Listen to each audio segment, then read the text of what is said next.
LG전자 산학장학생 시험은 당시에 그때 이제 합격을 일단 한 상태였고, 삼성전자 쪽에서도 이제 그 시험을 쳐서 이제 합격을 한 다음에 두 군데 중에 어떤 곳을 골랐을까? 안녕하세요. 저는 현재 인텔에서 BSP 엔지니어로 근무하고 있는 이재성입니다. 학부는 단국대학교에서 전자전기공학부를 전공을 했고요.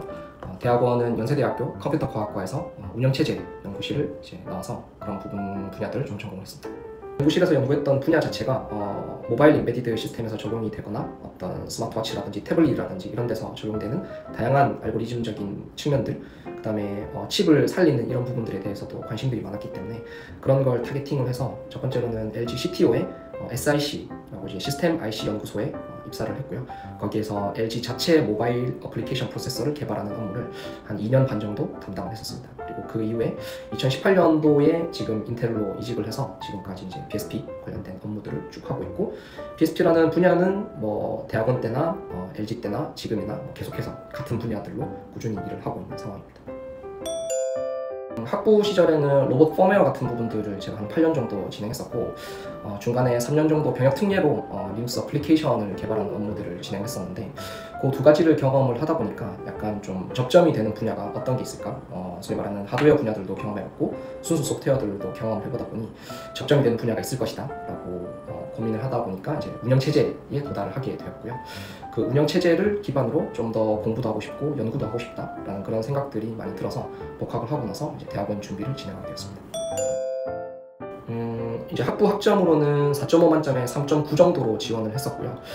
영어 점수는 당시에 이제 한 토익 점수 한 700점 정도들이 있었습니다. 그래서 대학원을 진행하기 위한 거의 최소 스펙 정도들은 맞춰줬다는 게 가능하고, 저는 개별적으로 로봇 펌웨어를 하면서 공모전을 한 50회 이상 출전을 했기 때문에 거기에 관련된 국제대회나 전국대회 수상 실적들이 한 24건 정도가 있어서 그런 걸 기반으로 대학원 진학에 진행했습니다. 제가 대학원을 고르는 선정 기준이 좀 더 그 디벨로퍼의 관점이 아니라 리서처의 관점으로 접근을 하자여서 논문 실적들이 좀 뛰어난 그런 연구실을 많이 검색을 해본 것 같고요. 제가 이제 두 군데를 지원을 했는데 연대와 고대를 지원을 했고 각각 4학년 1학기 때 컨택을 좀 시작을 했습니다. 근데 두 군데 다 연락을 받았던 거는 일단은 그 대학원에서 치는 이제 시험을 먼저 합격을 하고 그 이후에 다시 이제 컨택을 해달라고 요청을 받아서 대학원 면접을 일단 합격을 한 후에 다시 이제 컨택을 진행했었습니다. 대학원 연구실에서는 인베디드 시스템에 들어가는 이제 운영체제, 그래서 안드로이드나 타이젠 같은 기반들을 이용해서 배터리를 어떻게 최적화를 할 수 있는지 소프트웨어적으로 풀어내는 그런 연구들을 진행을 했었고요. SCI급 논문을 참여를 한 4번 정도 해서 쇼페이퍼로 덱이라는 곳에 이제 제 1저자로도 논문이 액셉된 그런 경험들도 가지고 있습니다. DAC, 그래서 디자인 오토메이션 컨퍼런스라는 논문에 이제 액셉이 돼서 샌프란시스코에 2015년도에 가서 모스코 센터에서 발표랑 포스터 세션을 제가 가졌고요. 연구 주제는 마찬가지로 이제 배터리 에이징에 관련된 내용으로 발표를 이제 했었습니다.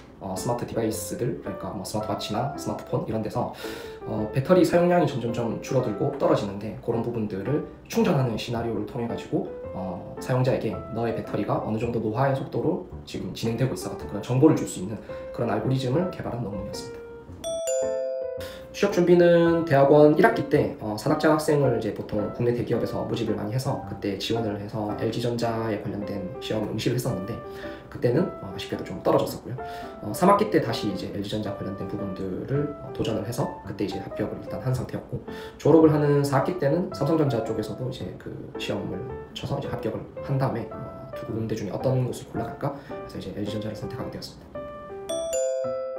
LG전자 산학장학생 시험은 당시에 한 8시 반 정도까지 입시돼서 오후 6시까지 시험을 치는 수능 시험이랑 비슷한 단계들로 이루어졌고요. 첫 번째로는 제가 소프트웨어 엔지니어링 분야라서 C 언어라든지 자바 같은 이러한 시험 과목을 1시간 정도씩 시험을 쳤고, 그 이후에는 언어 영역, 도형 추리 같은 언어 수리 이런 부분들, 그 다음에 역사나 한문 이런 약간 상식을 요구하는 그런 시험들도 뒤쪽에 좀 쳤고, 최종적으로는 인성, 적성 이런 부분들 검사를 하는 시험을 한 1시간 정도씩 이렇게 이제 해서 거의 한 9시간 가까운 시간 동안 시험을 좀 치고 그런 부분들을 종합적으로 평가를 하는 그런 시스템이었습니다. 산학장학생 시험을 칠 때 처음에 시험 기간이 그 시간이 그렇게 긴지 제가 인지를 못하고 있어서 가서 좀 체력 안배라든지 시간 안배라든지 이런 부분들을 전혀 고민하지 못했고, 점심시간에 따로 식사가 나오거나 이런 것들도 아니어서 되게 이제 마지막 시험으로 갈수록 체력도 떨어지고 배도 고프고 좀 시험을 당연히 못 칠 수밖에 없는 그런 환경이었던 것 같고요. 3학기 때 시험 치러 갔을 때는 좀 그런 부분들을 알고 도전을 하다 보니까 제가 여러 가지 먹거리를 좀 챙겨가기도 하고 이런 이제 시스템으로 흘러가겠지라는 그런 생각들을 알다 보니 좀 중간중간에 쉬는 시간에 당도 채우고 가고 이러면서 좀 전반적으로 시험을 어떻게 운영하면 되겠다라는 그런 노하우는 알고 좀 도전하지 않았나 그렇게 생각이 됩니다. 대학원을 준비하시는 분들한테 좀 팁을 드리자면은 이제 공부랑 연구랑 어떤 차이가 있는지에 대해서 잘 이해를 하시는 것, 그게 저 개인적으로는 가장 중요하다고 보는데요. 공부는 공학적인 측면에서 봤을 때 어떤 답이 주어져 있고 그 답을 이런 방식으로 저런 방식으로 다양한 방식으로 좀 풀어나가는 그런 데 초점을 맞추는 그런 게 이제 시험이라든지 이런 공부의 포커스라면은, 대학원을 가거나 회사를 가면은 사실상 답이 없는 분야에 대해서 이런 답안지를 가지고 와라 라는 것이 대학원이든 어떤 회사든지 요구하는 사항들이기 때문에 약간 결이 다르다라고 이제 볼 수가 있습니다. 그래서 답안지가 없는 상황에서 내가 그 답을 찾기 위해 가지고 그 기반이 되는 지식은 공부가 맞지만은 실질적으로 연구 같은 이런 분야들이 회사에서든 대학원에서든 이제 요구하는 부분이다 보니까 그런 부분에 대한 갭을 조금 이해를 하시고, 내가 지금 하고 있는 이 공부가 결국에는 답이 없는 분야에서 답을 찾아내기 위한 어떤 수단과 방법 이런 정도들로 좀 쓰일 것이니까 답이 없는 분야를 답을 찾아내기 위해 가지고 여러 가지 노력들도 좀 해보시고, 내가 왜 이 공부를 해야 되는지 그런 기본기를 익히는 시간들을 좀 가지실 수 있으면 대학원을 준비하시는데 많은 도움이 되지 않을까, 그리고 대학원이나 회사를 가셔서 좀 더 많은 적응을 하는데 도움이 되지 않을까라고 생각이 됩니다. 현재 많은 대학원생 관련된 정보들이 가방끈 어플리케이션 그리고 유튜브를 통해서 제공이 되고 있으니까 많은 관심과 사랑 부탁드리겠습니다. 감사합니다. 인텔의 면접은 총 4번으로 진행이 됐는데 등등에 대해서 좀 자신감 있게 얘기하면 거의 대부분 합격하지 않나 그렇게 생각이 됩니다.